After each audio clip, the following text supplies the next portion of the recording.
Hello, everyone. My name is John Edwards. With me, as always, is Zeke Baker. Say hello to the folks, Zeke. Hello. Hope everyone's having a wonderful evening and enjoying a tasty something in front of them. Wherever you are, whatever time of day it is, thanks for making us a part of your day. And this one is a good one, Zeke. We have someone very, very special on the phone that we are looking forward to talking to. John and I are admittedly very big fans of Four Roses. We really love some of those single barrel expressions. And over the past 30 or so minutes leading up to this, we've even become pretty big fans of this yellow label expression they sent us. It's a sleeper, folks. Often overlooked. Don't sleep on that yellow label. You're going to look at it. You're going to see that it is 80 proof. You might look over it for one of the private picks or store picks. But that as a daily, that might be my daily drinker of 2018. I know Early Times was your daily drinker of 2017. But the price of that, I know it's 80 proof. But there is so much flavor from that yellow label Four Roses. I couldn't agree more, and I think a lot of that's the fact that the proofs don't climb much on Four Roses. A lot of those single barrel expressions are still under 120, so cutting it down to 80, it's a cut, but it's not weak sauce or juice by any means. No, it's got a bunch of flavor. It's got good nose. It's really enjoyable. But my phone's ringing right now, so let's go to the phone. Zeke, we have someone very special on the phone right now. A lot of people would say that a certain person embodies the brand as a brand ambassador. This guy actually wrote the book on the brand, and that is the one, the only, Mr. Al Young. Thank you very much for joining us. My pleasure, sirs. It is definitely not every day that we get to talk to somebody like you, and we will take this opportunity for everything it's worth, so I hope you're ready. I'll try to keep up. On this one, I think we kind of talked to you beforehand. Everybody kind of knows the history. Jim Rutledge gives you your first tour at Four Roses at June 5th, 1967. You started off with an entry-level quality lab job. You worked and moved up until 1983 when the distillery closed. Then you transferred to Seagram's in Lawrenceburg, Indiana. Then came back in 1990 to Lawrenceburg, Kentucky. Reunited with Jim Rutledge. You guys bring it back to prominence, getting rid of some of the blended stuff, really focusing on the straight bourbon, and now you're winning awards and putting out your own bourbon. Is that a good summation of all the history? Wow, I didn't know we did all that.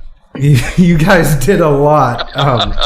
And I think yes, it is. And I think the reason we put it that way is because we could sit here and have a big conversation with you on all the history and everything that happened with Four Roses. But Zeke and I are whiskey dorks. So now that we got that out of the way, just to touch on the history here for a second, what do you think the thing was that changed it the most at Four Roses? Was it you and Jim getting back together? What was the secret sauce? What was the magic that brought it back? I would like to say that that's the way it happened.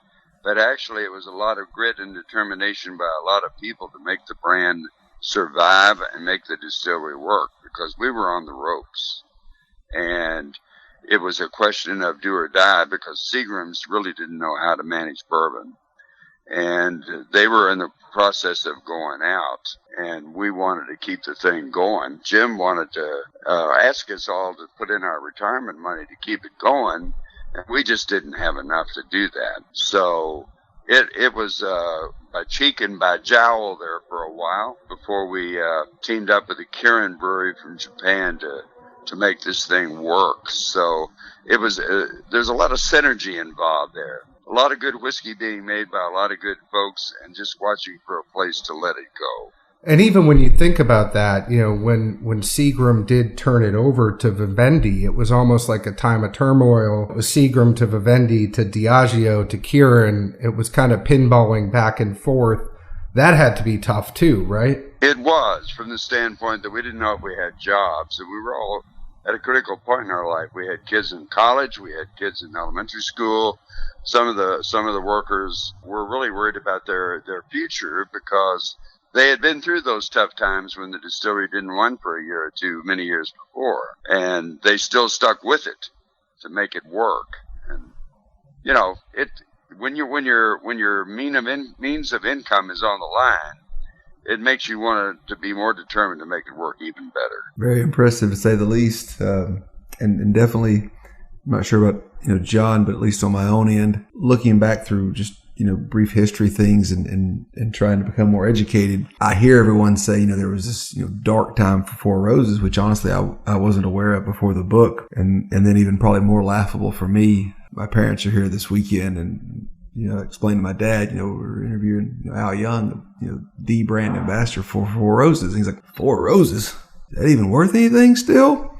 So, I laughed pretty hard. I'm like, yeah, Dad, it's like anything else. There's some ups and downs, but obviously it's definitely a big uptick now, but it is interesting to see, how people, perceive or think of things over time and where we're not. Well, probably not only did we have the problem of making sure that we had an owner or that we survived, but we had a lot to overcome because we were fighting the blended whiskey image while we were trying to rebuild a base for straight Kentucky bourbon, which is what we do now without any regard for blended whiskey rather than, uses neutral grain alcohol. It was an uphill struggle for a while, and we're still, I guess, apprehensive from time to time to ensure that the brand stays on the right course. I don't know what's more impressive, the fact that you guys brought the brand back to life or the fact that you got Zeke to read a book.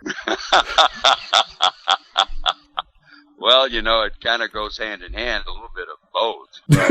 It's sort of like the little engine that could, the old-fashioned story. Well, see, I can read that book well. It goes really anything quick, that's a four-word sentence. That's what I'm good at, especially from I think I could. I think I can. Yeah. I think I can. From 7:40 at night to 8:30 at night, I can do those four-word sentences amazingly. I hear you. We're used to reading Llama Llama Red Pajama, and I know that's probably too recent of a reference, but that's what the kids keep making me read right now. Well, you probably read that to grandkids at this point. Probably so. But to your statement of uncertainty at times, I guess knock on wood, wouldn't want to jinx anyone, but at least I'll actually speak for John and I both on this one and say we both feel more than comfortable stating that Four Roses is in an amazing place right now, and he and I both, some of the best bottles we've had have been some of those single barrel expressions, the private picks and whatnot, and I can't think of anything that's a better product or a go-to. I constantly recommend it to people, honestly, as far as what can I get that's cash strength, going to be an amazing flavor and something very novel, and that I can probably find. These days, that's the most important thing. Somebody asks you, and I just tell them, find you a nice Four Roses pick. A lot of that has to do with the dedication to quality, and it has to be quality whiskey, or you can't do anything with it. That is absolutely a good point. And I think it's a good segue to go to your quality whiskey. I don't know if you know this, but we did name the Al Young 50th anniversary bottle. That was our whiskey of the year in 2017. I can't tell you enough how amazing of a whiskey this was, how much it changed, how much if you let it sit there for 10 minutes and took a sip, it's different than you sit there for 10 minutes again and I got something different. Constantly changing and evolving and in good ways. I've never once had a sip of it and been disappointed, and I've always had something else to talk to Zeke about with it, and for that, we just have to take our hats off to you. Well, thank you very much for that. I'm glad that you chose it as your whiskey of the year for 2017. I must tell you that I was amazed that we could hit the mark so closely for what I wanted to do with the whiskey to begin with. Brent came to me a year ahead of time and said, we're going to put a whiskey out in your honor. And after he said that, I sort of had to run around the room a couple of times to get it into my head that they weren't kidding about it. And then he said, what would you like to have in it? And I told him I'd like to have something that was a little bit Southern in concept. And the notes on the back of the bottle, which we probably talked about before, or you've talked about before, had a little bit of a Southern overtone with vanilla bean and magnolia blossoms and ripe cherry and rich oak flavors. Stuff like that I would like for them to bounce out. So we went together getting some samples of whiskeys and putting them together. And then I had to do some traveling. And one day Brent called and he said, why don't you come on down and take a look? see what we've got going together here for you. So I went down and looked at the samples and went through about 2 or 3 of them, and I thought, these are really good. And then that fourth one, or the fifth one, just really stood out, just popped in my mind, and I said, I really like this. This is really good. And I don't know how much you know about Brent Elliott or if you've met him, but Brent's not the kind of guy to agree with you just to agree with you. But over my shoulder, I heard him say, that's the one I like too. So I knew we were on the right track, okay? I knew we were headed the right way. And then he said, but I'll tell you what I'd like for you to do. Come back in a day or two. I want to kind of tinker with the percentages a little bit, kind of see what we can do here. And when we did, I came back and we took a look at it again. I rolled right up to the sample I liked the first time. And then I thought, maybe we need to go a couple more. And I did. And when I did, I said, this one really bounces out. This is good. This has what I'm looking for. And Brent, over the shoulder again, said, I like that one too. And I figure anytime you can agree with your master distiller, you're doing pretty decent. Well, and you're teeing it up perfectly here for me, because I got a couple questions. I mean, you have 12-year OBSF, that's 20% in there. The 15-year OBSK, that's 25%. The 23-year OBSV, that's 5%. And there's a 13-year OESV, and that makes up the bulk at 50%. Those percentages, is that something that Brent kind of put together based on the notes you gave him, and then you went and tasted those? Or did you have recipes that you liked after being there for so long that you said, I absolutely want these 4 in there? Well, I did like the K recipe. It's always been a favorite for a long time. And the V is what's made the farm. We've made a lot of V in the distillery when I was distillery manager. And, and I'm dancing around the bush a little bit, because just as soon as you declare the ones that you're a favorite, everybody jumps on it. And it's not really true, because some of the spearmint qualities out of that OBSF just lit up the room when you get it in that final finish. When you taste the whiskey and you get a little bit of a minty character near the end. So, just to specify those 4 codes to begin with, not necessarily. The only thing that I would like to have had and did get was to have whiskey that was made when I was the distillery manager at Four Roses. And that hit the ballpark right there. And that's why there's the 23 in there, right? The 23 year? Right. Interesting. And even so far nice. as the 15 and at the time the 12, that was about right. That is crazy. I can't think of one bottle to honor somebody better than everything you kind of just described there. Well, the whiskey is the reason, but they went a step further and made a container that looks like a bottle that was being used when I first came to work in the industry. So it's a bottle design that Seagram's was using from 1965 to 1969. And it's got that really beautiful cartouche in the center with the round circle with the roses in the middle that you will find on some of those bottles from that time period. It's over the moon. I thought it was cool. Yeah, and I don't want to keep jumping in because Zeke's looking at me. I know he has a question, but that is the best looking bottle I have on my shelf. And I just love it. I'm not just saying this because you're on the phone. We've talked about this before.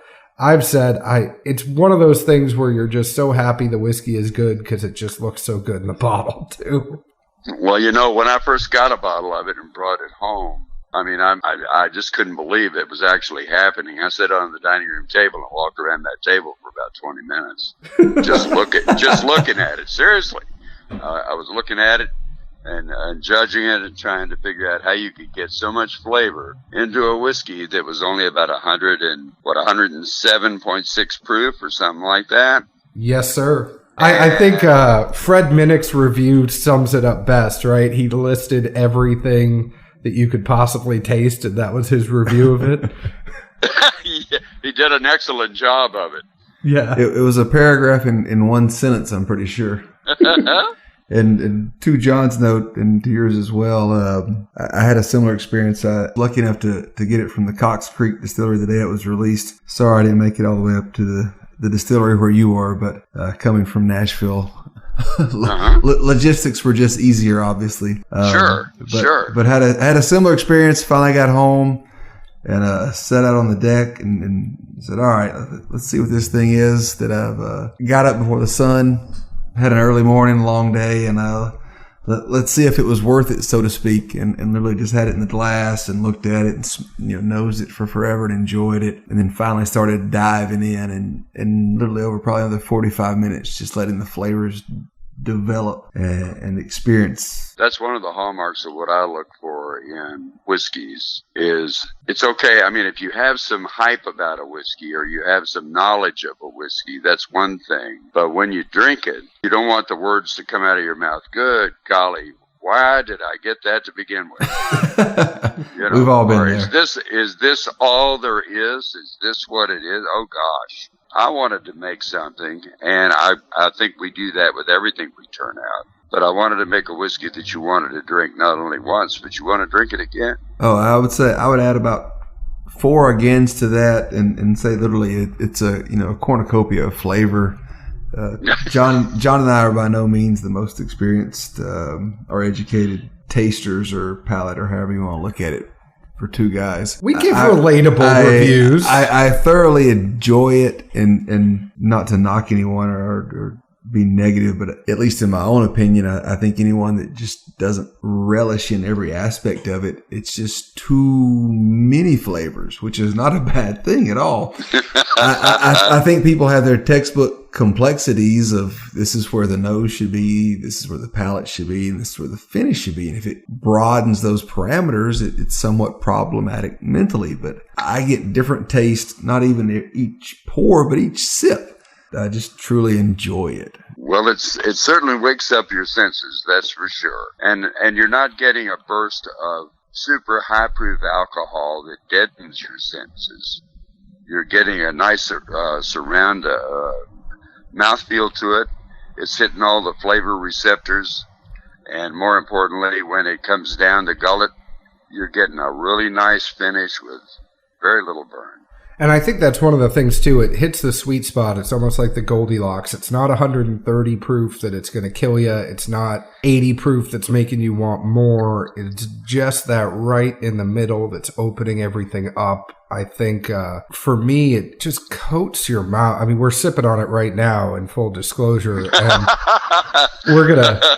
unfortunately, we're looking at our bottles and we're realizing we're almost out. And this is becoming increasingly harder and harder to find. What do you I hate to break this to you, but and you probably think I'm lying. I wish I had it on the Skype, but I'm sitting here looking at my bottle of Four Roses Small Batch 50th anniversary, and it's getting below the top label. And I'm saying, oh no. I think you have better contacts than we do to get another bottle. We're almost we're under the 50. Yeah, we are right. We're halfway through the 50th right now. That's where and by we, John means Zeke's bottle. Yeah. But it also begs the question. So we talk about all those things and everything being unlocked in the nose. And I do have to say it's not an astringent nose. I mean, you are getting a warm, open flavor right on the nose. You're getting your tongue and mouth is just coated in caramel and all sorts of other goodness, and the finish doesn't really give you a terrible Kentucky hug. It's just nice and warm and inviting. So when you had these from Brent Elliott, and he sits you down and he says, these are my different blends that I've put together, what are you looking for in the taste and the mouthfeel and the palate and the finish? What's the number one thing you gravitate to? Is it the nose? Is it the mouthfeel? Is it the finish? What really excites you about those? I'll tell you what I'm primarily looking for. I'm looking for an alcohol that does not bite. The last thing I want to have is something that just takes the roof of your mouth off or your tongue. I don't want a bite that disturbs the total ambiance of the liquid. I want something that settles in nicely. Maybe have a little heat at the beginning on the front of the tongue. But then when it settles in, it just demands that you expect flavors that you are enjoying and that you really get out of it. I should warn you, we're under the 50th now. we had to pour second glasses. Oh my goodness. So regarding blending, at least, and it's something John and I talk about offline, and tinkering around with things when we're bored. How do you really approach that? And what profiles do you really try and seek out? Or is it just, totally, novel each time? Like, all right, I'm going to try to assemble this or that. And then how long does it sit, or anything you would do to it before tasting once you've assembled something like that? Well, it takes several weeks for sure, from concept to finalizing samples just to take a look at them and evaluate. So it takes a while. You've got to let the whiskey breathe. Of course, you realize we have an understanding of what all of these different codes are capable of doing. And then when you say that, you turn around and look at the tier that the barrel came out of, the warehouse it came out of, although there's no sweet spot really for Four Roses barrels. You take into consideration some of the winners in the past, and you kind of gravitate toward that. And then you experiment. You got your profile you're looking for. Southern. What do we need there? We need a little spice. We need a little fruit. We need a little bit of herbal complex to it. And we need maybe a little bit of the rye character. And then you start reaching into your quiver, if you will, and start bringing things out to mix together. You touch on a bunch of different things. And you are a seasoned veteran. But let's go to the first thing. I think we can all agree that Al Young's 50th anniversary release was amazing. Thank you very, very much for putting it out. To close out this section, I would just say, are we going to get another one? I can't say that. I'm not going to be here for the second 50th. Can we get a 51st anniversary? You never know. But I don't think we're going to be doing 100. But you can expect some interesting things to come about. After all, Four Roses is celebrating its 130th anniversary for the brand this year in 2018. So in keeping with what we've done in the past, I wouldn't doubt that there's a limited edition small batch in the works. Can we be assured that you're going to have your hand in it at some point, or are you going to trust that all to Brent? I think that we'll have a hand in it, if nothing more than just taste the samples. But Brent and I have talked about it briefly, and in some shape or form, lengthy conversations. We've got some interesting ideas coming out that will be different than the 50th. That's our objective, is to be different than the 50th. But I think you're going to like what you get. Well, with 10 mashes, I think that certainly affords you that opportunity. And, if somebody's hand isn't present on a certain day, if you let us know, 12 hours in advance or so, we could probably find a sick day at work or some PTO for some other reason and make a trip up. Yeah, you have our number now. We might have to do the secret handshake, But moving into the other part of the interview, and if you are listening, we are talking to Al Young. You should know that. You selected the episode with his name on it. But we are a Whiskey Dork show, as you all know, and Mr. Young was starting to get into all the sorts of things that all of you, or all of us, talk about all the time. Now, you talk about the warehouses, and you say there's not a sweet spot. There was a big rush last year for Warehouse ME, because that came out and everybody was saying that ME was getting all the good stuff. What's your take on the single-story warehouse versus multi-story warehouses? Do you think that makes a difference? And what is it, when people say a warehouse is having a particularly good batch, is that just the run of juice that came, or is that something like weather, all sorts of variables, things like in the wood? What do you think causes that mass hysteria to happen? I know that was a loaded question because it's a bunch of questions all in one. The answer is yes. I know that what you were talking about someone declaring that ME was the warehouse of the day, and it got to be so hectic, especially in private barrel selections, that we were almost threatening to go out and write an M on every warehouse. But for the private barrel selections, the fact of the matter is the single story warehouses give us more even aging with only 6 levels high in each rick. It gives the air a chance to circulate. It brings about a combination that you can't get in multi-storied warehouses. Now, I've worked in multi-storied warehouses in Lawrenceburg, Indiana, and they're the deuce in the summer. They're hot and all get out on the upper floors, cold in winter, and they are something in their own right that a lot of people cherish. And back in the day when people were rotating barrels, it was kind of the tour de force. But these single-story warehouses have so much more to offer, we think, for our bourbons. It doesn't really matter whether it's warehouse C or warehouse M. You're going to find a diversity in all the barrels. And to that note, I will say one of our local friends here in Nashville, Lauren Simpson, I'm sure you're familiar with. His assertion is that the warehouse doesn't matter. It's simply the distillate or the run, and I assume the yeast as well for, what came off the line that day. Would you, I guess, align with that statement? Yeah. He did say the answer to everything was yes.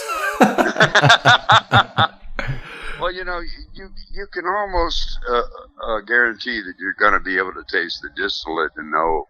I mean, you will know if it's a high rye or if it's a high corn, and in most cases you'll be able to kind of get an idea whether it's spicy or something like that. But it's not until it really gets aged out, and Lauren's got a good palate on it. But you don't know until you've had a chance to age it out.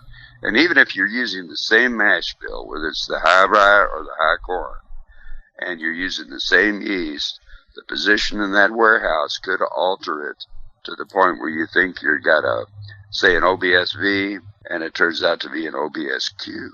Because you're so dead set in your mind that you know what you're looking for, and you know what you're looking for from a certain mash bill and yeast type, and the wood will change it for you. The warehouse itself will do some changes on it. The length of time that it's aged. There are just so many variables that it's more of a Duke's mixture every time you go into a barrel selection. No, I laugh at that notion, honestly, because, we have plenty of friends that will ask, all right, so you're talking about Four Roses single barrel. All right, well, which one or two, mashes do you really like? And I just laugh and say, hadn't had a bad one yet. If you want to send me you want to send me one you're not sure of, I'll be more than happy to give you my thoughts. But I don't limit myself by any means. I enjoy them all and am thankful for every one I get to taste. Well, we've had people that have come to barrel selections that actually never want a certain yeast code in the setup for the number of barrels that we have for them to sample.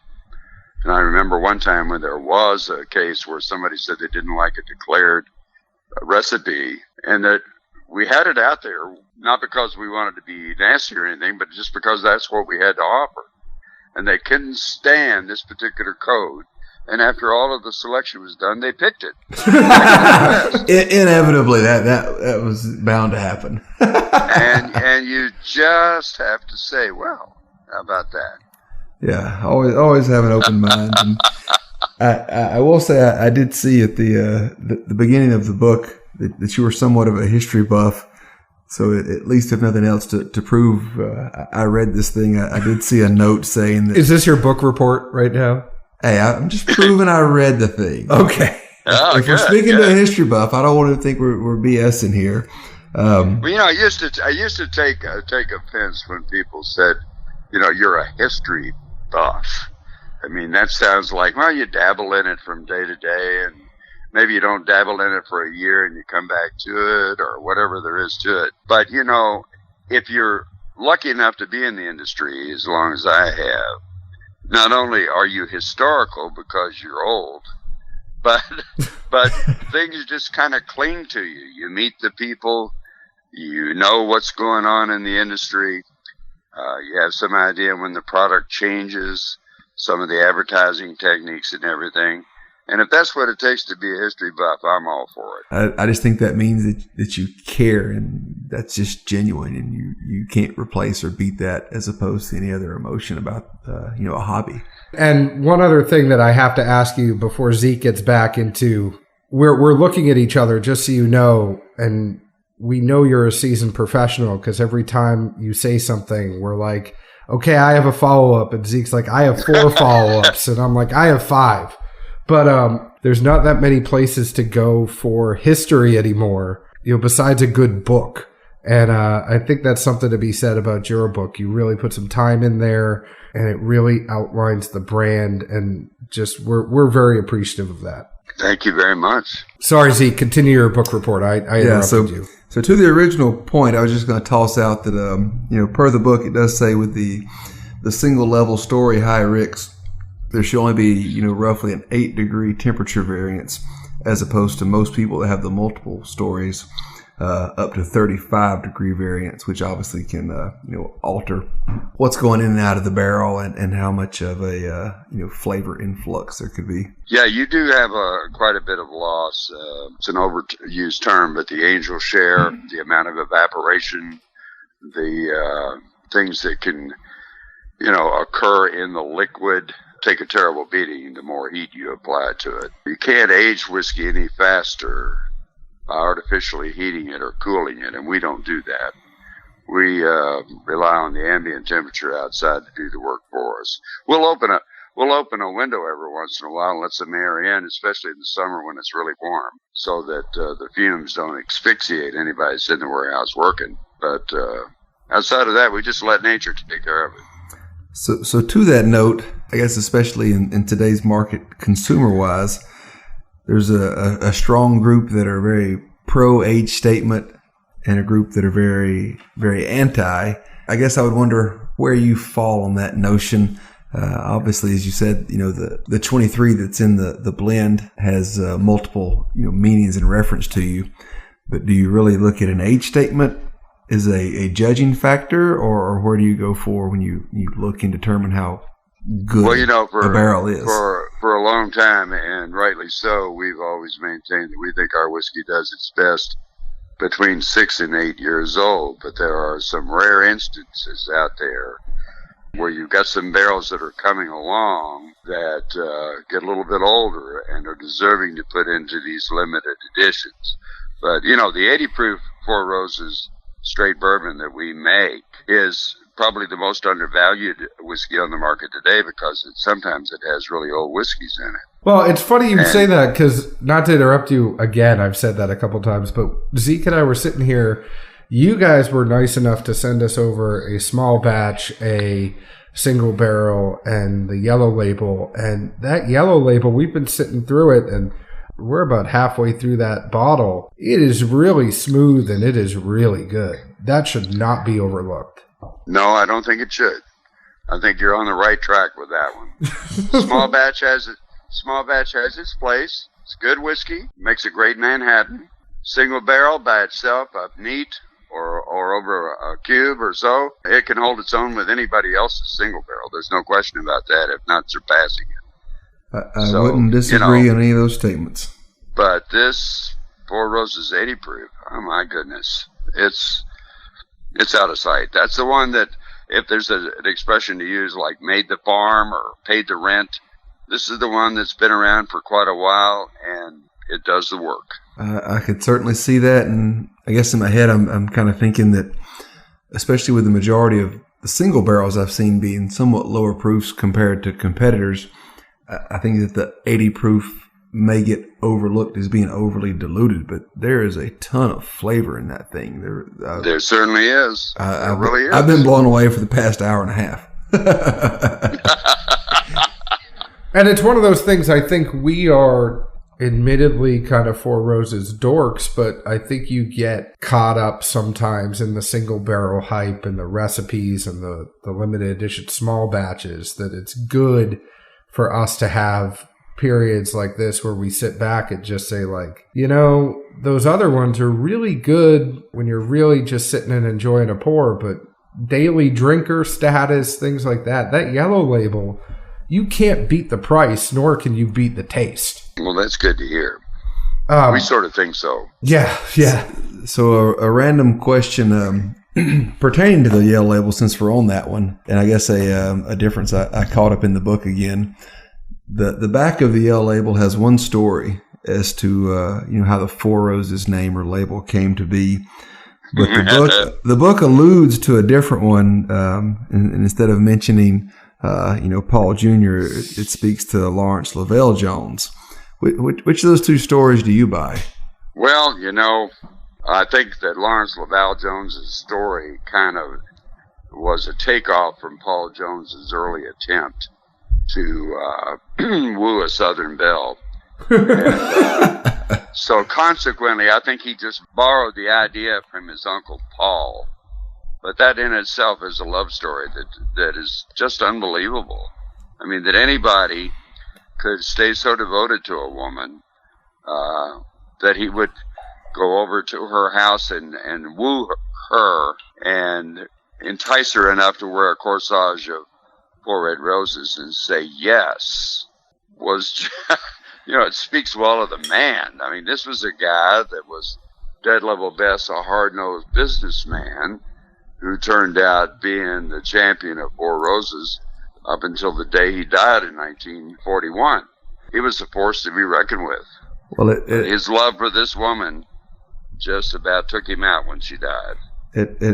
At least for the Lawrence Lavelle side, supposedly the madam was from Columbus, Georgia, and being from Georgia, and my mother's side of the family being from down near that area. I can't say it's not believable. I think of my grandmother, and she tells me about being courted by my grandfather, and I laugh heavily. Well, I've talked to a lot of Jones family members, and some of them older and some of them middle-aged, and they all swear that it's true, and they swear that he was the man that they say he was, that he was just dedicated to her, dedicated to making the business grow, and did a good job on both. Well, women make men do crazy things. I don't know if you've seen the Taj Mahal, but that was all. and that castle in Versailles, that was also the Kentucky's version of the Taj Mahal. And women drive men to greatness, right? Well, my house in Lexington's living testimony to that. My wife wasn't my wife when I first met her, and she said, if you're going to marry me, you better find a job that makes some money, and that sort of drove me to get into the business in the first place anyway. Well, that drove you away from the theater, right? Yeah, it did. I was in public relations and working for a theater in Louisville, just, living the dream, just going out, having a grand time and all that. And she kind of brought me to my knees and in many ways, and started this career that's now lasted over 50 years. It's amazing. It is absolutely incredible. I'm sure Zeke has another follow-up, but could I go back to something that we talked about 20 minutes ago? That single-story warehouse, you guys don't have to rotate the barrels like you would in those multi-level ricks. You can kind of leave them. You don't have to worry about rotating those through those 6 levels, do you? No, we don't. We don't rotate them. We might have to move them to get to a barrel we want because of the age on it, or because of code that we need, but we'll usually put them right back where they were. I bet you could kind of save on overhead because those other places are moving one from the 6th floor down to the 1st floor and the 2nd floor up to the 5th floor. And like you talked about, those higher floors are a lot hotter. It's got to make for a more continuous ecosystem. Right, exactly. That was one that, admittedly, we went out to a bunch of people, and like we normally do, and our friends, and we say, hey guys, we're going to have Al Young on. What are some questions that you have opposed to the questions that we have? And that, I'll tell you, most questions we got were, when is there going to be another Al Young release? Which we had that one too. The other one was on the single-story rick houses. One was on your favorite recipe, but you already kind of said you're not going to mention that because everybody will go get it. I think... Well, that is kind of being pompous, isn't it? Well, it's kind of being like somebody would believe what I say, but you'd be surprised. It's the truth. It's the truth. We'd see values on a certain market go way up once we heard Al Young's favorite is OBSQ. I think Dan Gardner always has a good answer on that. He goes, well, this week it's this, and last week it was something else. It's well said. Dan is a master at it. He knows exactly what he's talking about. And then another question we got. Sorry if we're kind of going random here. We promise if you're listening to us, we did outline this out and have some thoughts. But the other big question that we got is, a lot of the stuff you have is high rye. So you have your high rye mash, you have your low rye mash, and there's all sorts of different percentages in there depending on the 10 different recipes. Will you guys ever release a rye, or is that something that you're good with just the 10 recipes as they are? One of the things, John and Zeke, that has held us back is the fact that we didn't have the capacity to do something like that.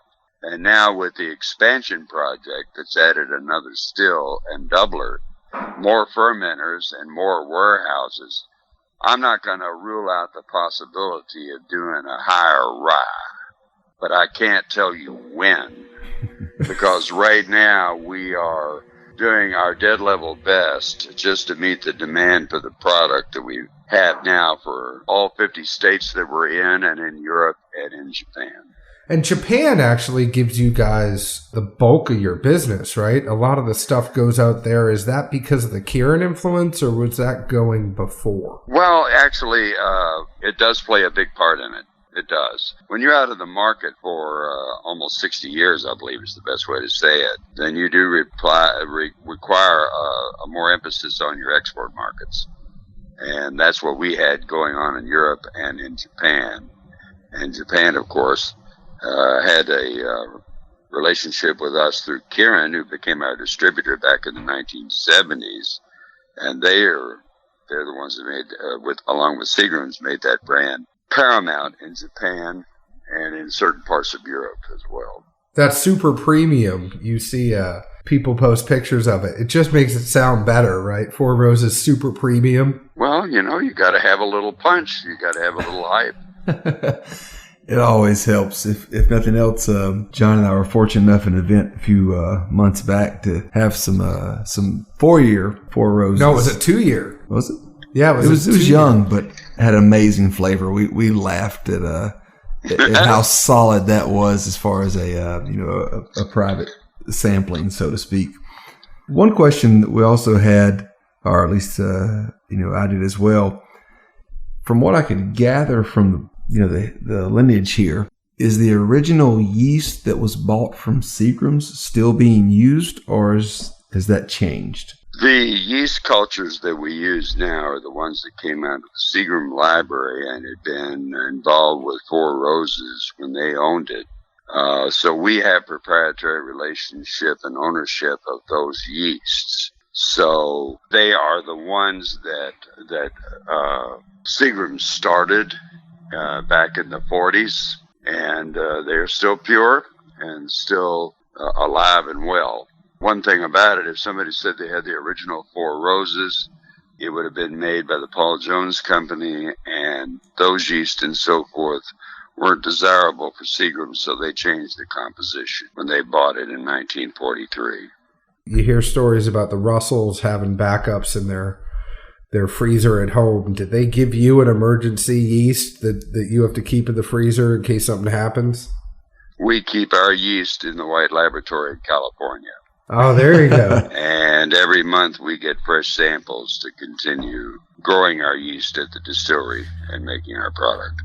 So we've got it. We've got it covered. Good to hear. Should anything happen, which just for perspective, as someone that's been in the business for forever, a neighbor down the road had a fire some years ago, and there's speculation that the yeast may have been lost, and that's what changes the flavor profile that some people remember. How much, faith would you put in that, or what's your perspective there? I think that, anybody that has any sense at all probably has a reserve backup yeast somewhere. And to think that it changes and alters the flavor is just like somebody saying that, well, it was 6 weeks of bad weather and that changed or altered the flavor. It's perception, public's perception of things not being like they used to be, or things are not going according to the plan. That's one reason why we did the expansion in Lawrenceburg, Kentucky, was because of the limestone filtered water in the Salt River, and the microbacterial count in the distillery was favorable for making the whiskey that we make, and for that reason we didn't want to change anything. And that's a fair point. Kind of going back to things we talked about, you do talk a little bit about picking barrels and people that have come in for private selections, and I think one of the things that has probably changed with Four Roses and really built it up as things have moved forward are the private selections, getting one of the 10 recipes, having a store pick, having a private group pick. First off, how much do you think that has actually benefited you all? The second part of that is, how much fun do you have on those? And then the third part is, what do you really drive? I mean, we tell you, we do a lot of blind tastings. Is that what you drive a lot of people to in those picks, or do people know what they're picking when they do it? How would you sit somebody down and have them select a barrel? So I know, again, it's a triple barrel question, but I know you can handle it. First of all, we usually arrange the barrels so that the information on the barrel head is not available to those who are in there making the pick. We turn the barrels around so that they don't have a chance to be prejudiced by what the code might be, the production date, or anything like that. We don't necessarily do that on the 100 proof program, because it's all the same recipe, the OBSV recipe, similar to our regular single barrel. But the biggest thing about the whole thing is there are no cast-off barrels in the private barrel selection. They're all first-rate barrels that were chosen by Brent to be in the program to support this infatuation with private barrel selections by retailers as well as groups that help to get the Four Roses name out there. I know we're doing our best to keep the program going, and it's not always easy to do because of the availability of the codes and waiting for things to come of age. So it's done a lot to drive the business. It really has. And the buzz all over social media and everything has created a culture that's saying, have you got the OBSQ or the OBSV from such and such a liquor retailer? And it drives that secondary market, and it just creates a buzz, and that in turn drives the local retailer. It's been a very profitable thing for us in many ways, not only from the sale of the barrel, but also from the buzz that goes out across the country. There's so many whiskey nerds out there; it's unbelievable. Oh no, it's definitely there. I've had in Austin the past 3 months at least 2 or 3 picks that went out that somebody somewhere messaged me just saying, "Hey, aren't you in Nashville? Well, I saw something somewhere that this store had this pick. Can you get me one?" Yes, yes. And honestly, luckily, I've been able to oblige the majority of the time. But well, some of the ones here sell out. I think 2 of the stores that we love here are Carruthers and Elixir, and the last Carruthers pick, I think, sold out in 12 hours, and the last Elixir pick, it was a short barrel, but I don't even think he had it in the store. I think enough people claimed it before he even got it. Yeah, by the time this runs, we won't be committing any fouls, but it was strictly basically an allocated, if I know you, I'll offer this to you. If not, it's not going on the shelf. That's how crazy Four Roses has become. I think in one way you have to smile, and as we're telling you this, you're probably like, that's good. It's good for the brand that it's coveted. And then in another way, you're probably thinking, hot damn, we got to get more barrels for that. It is a two-edged sword, that's for sure. Are those fun for you? Do you really enjoy? Yes, they are. They are fun because no matter how many you do in a week's time or whatever, the people are engaging. The people are sincere in wanting to try to get the barrel that they think will do the best for their store. I always ask them, what are you looking for? What do you think you want to have that will be suitable for the people that are buying a variety of products? In other words, what are they into? Are they buying stuff other than Four Roses? And if they are, what are they? And then you can kind of wonder if that's what's driving their palate. Yeah, and we always love the social media pictures after the fact when you happen to show up and everybody goes, look who was at my pick today, and then it's all up everywhere. Oh, well, it's I don't know what to say about that. That's something that I've never really fostered or pushed about being at a selection. It's nice when it happens, and if it makes people feel good, well and good. All right. And as we said, we or at least I guess I can't speak for John, but I've yet to have a single barrel that I wasn't a fan of. No, you could speak for me. But with that, are some of the mashes, which I guess obviously may or may not be in a single barrel, but is the intention for some of those to be used in blends? And when you get a cherry one, it's really good. But for the most part, are any of the mashes, like I say, just normally meant to be intended for blending versus enjoyed on their own?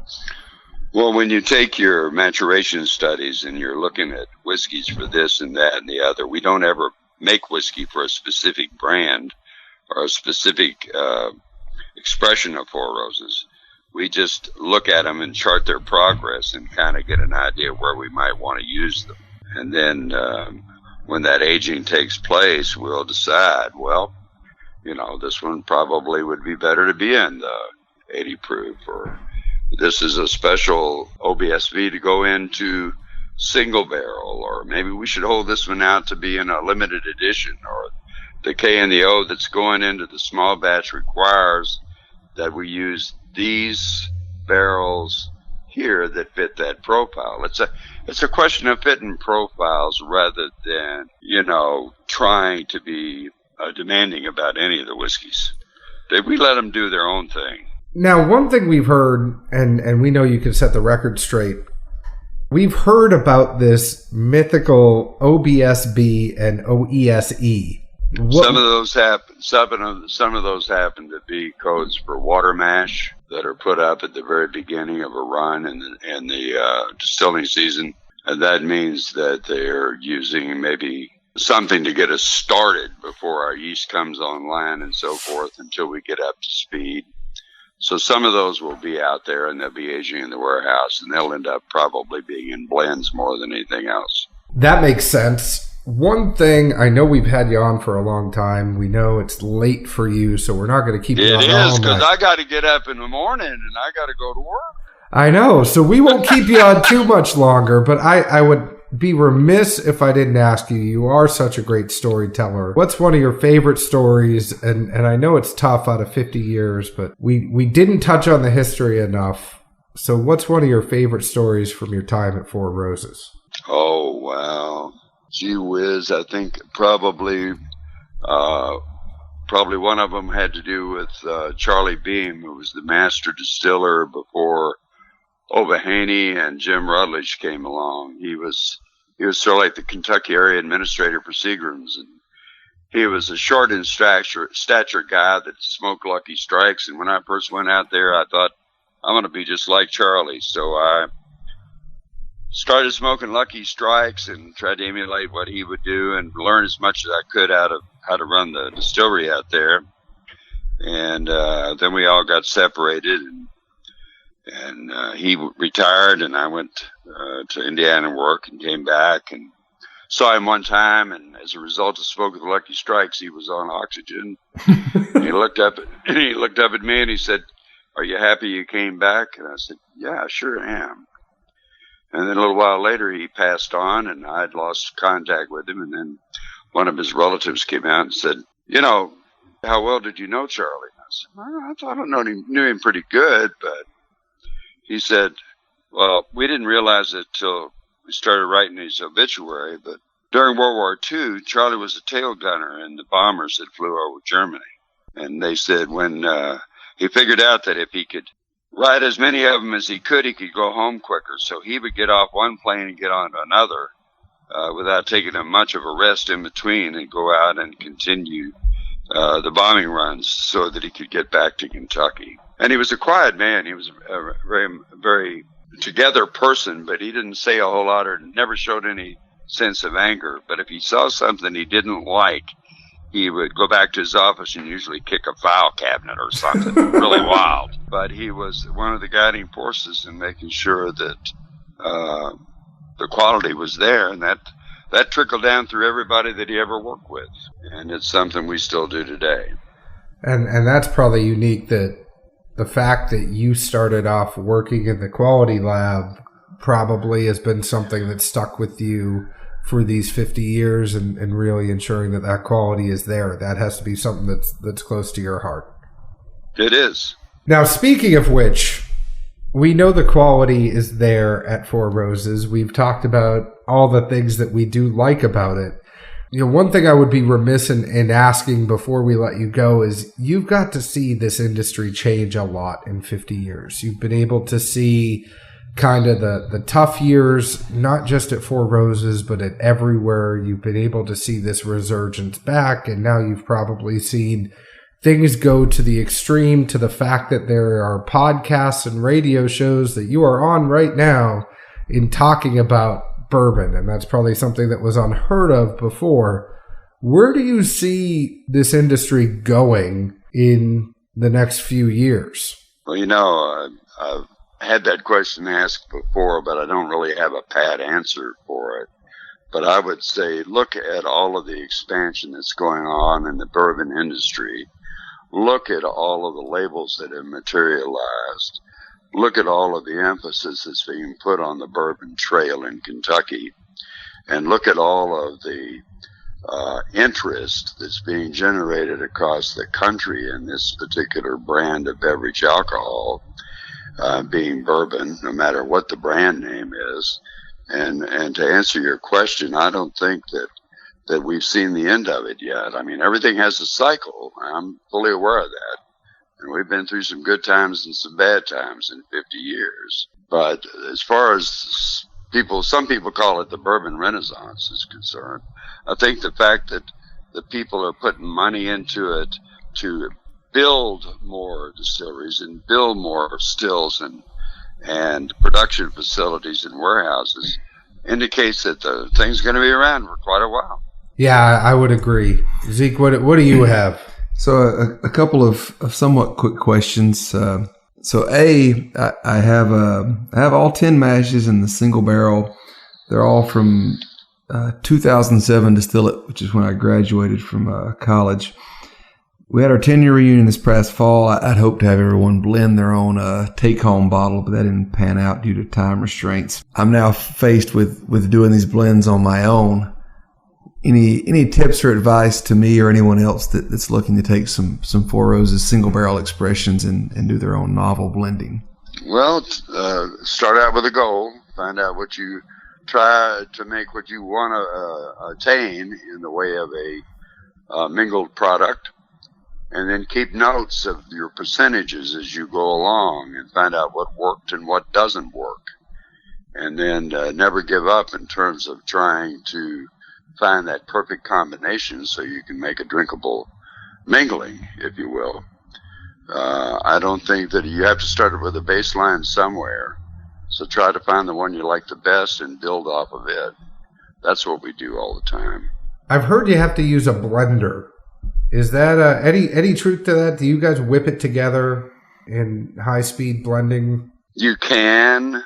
Or you can just shake it up and down a little few times in a carboy or in a cylinder, and see how it comes out. That's more Zeke style. I can speak to that.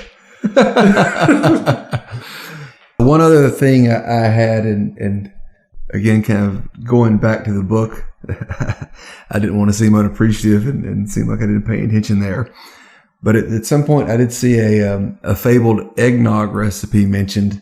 And if it's published on the website, I apologize. I didn't have a chance to search it out. But I wondered if that was still available. I haven't. It's available on the website. It also is available in old magazine ads going back to the 1930s. It was a very popular ad that ran. In fact, that same punch bowl and cups that's in the picture in the book was used repeatedly for different expressions of the eggnog ad.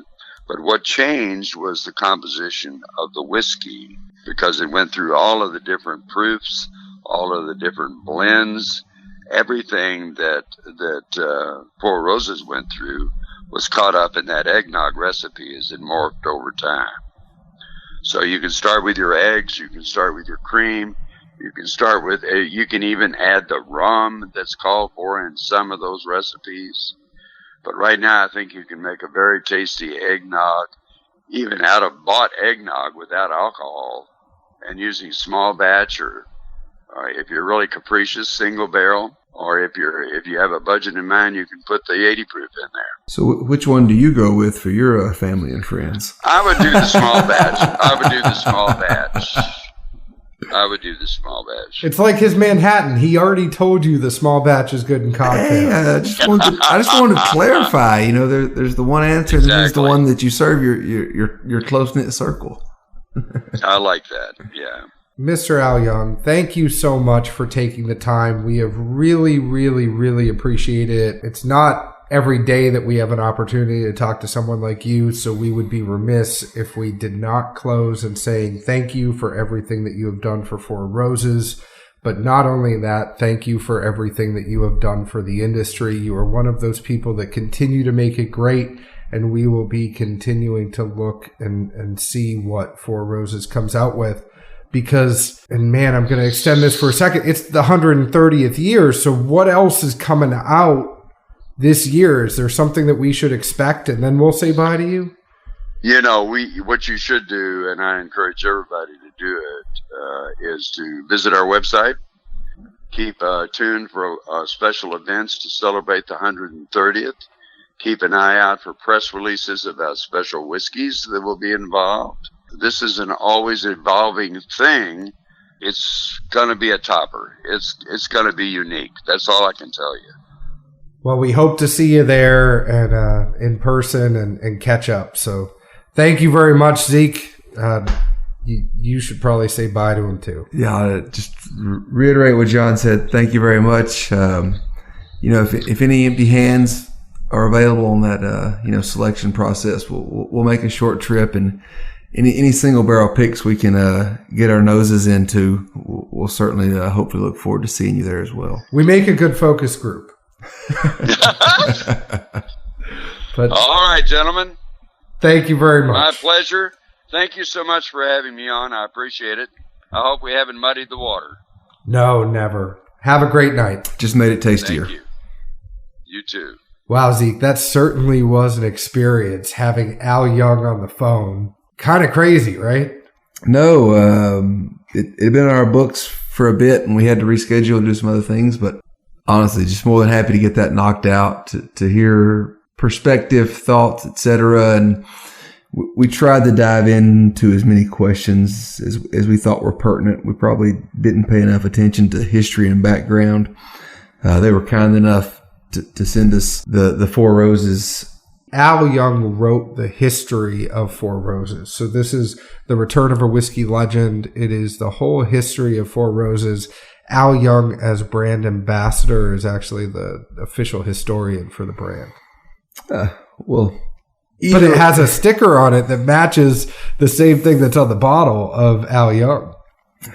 Either way, to anyone out there, this is a really neat read. Really explains everything and the diversity and how tumultuous the whiskey industry was over years, as far as before and after Prohibition, it being liked or disliked, especially among the American public, and the perception that the owners of the brand over time, as they changed, may have had in what they tried to do to just keep a product selling, and what they did with the juice. It's beyond 360 degrees to me. Agreed. It's like fifth dimension. Four Roses was nice enough to send us some of their whiskey, but By no means is this a paid advertisement for them, but go find them on your shelf because they put out some really good stuff and we recognize quality. But you can find us on Instagram at Dad's Drinking Bourbon, on Facebook at Dad's Drinking Bourbon. Find us on Twitter at Bourbon Dads. Find us on your favorite podcast provider, Apple, Google Play, Stitcher, Podknife. Where else can the people find us, Zeke? Nashville, Tennessee. Correct. It's the one answer I always get right. That is correct. But anyways, thank you very much for listening. We hope you've liked this episode as much as we have. Cheers. And hey, it's been a while since we've had some guests stop in. If you're going to be in town or nearby, let us know. There's nothing we enjoy more than setting up some blinds and having a good time with people. Agreed. Night. Ciao.